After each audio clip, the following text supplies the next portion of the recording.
Confidence is growing that mass withdrawals from the Ashes by leading England players will be avoided after Cricket Australia shared proposed tour conditions with the ECB.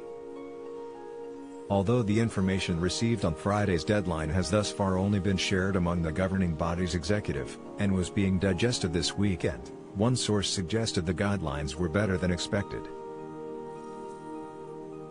England's players received emails advising them that they would be briefed on the details in 10 days. Negotiations are expected to have concluded before October 4, the date upon which the players will be asked to clarify availability. A squad will then be selected and announced ahead of England's white ball team travelling to the United Arab Emirates for the 2020 World Cup on October 8. The ECB, whose dialogue with the BCCI to rearrange this month's cancelled Manchester Test for 2022 continues, already have a picture of the conditions under which their own players are prepared to tour following a written consultation conducted by the Team England Player Partnership. It's understood that a compromise on the quarantine rules imposed for families is key to the strength of squad England send down under.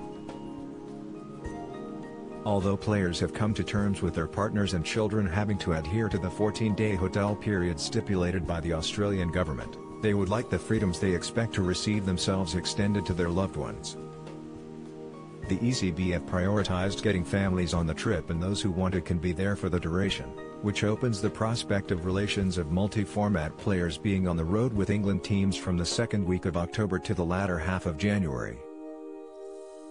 Several wives and girlfriends will be in tow when Eoin Morgan's men head to Dubai to try to unite international cricket's two white ball belts next month.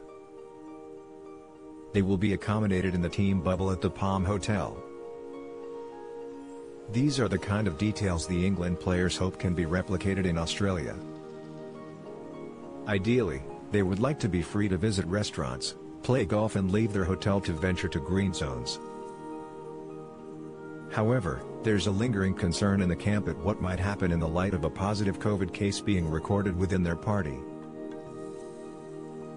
They fear it will lead to an immediate return to the room-only living. Restrictions currently vary state to state, and greater freedoms should be enjoyed at the start of the tour in Queensland and South Australia, which are almost free of COVID.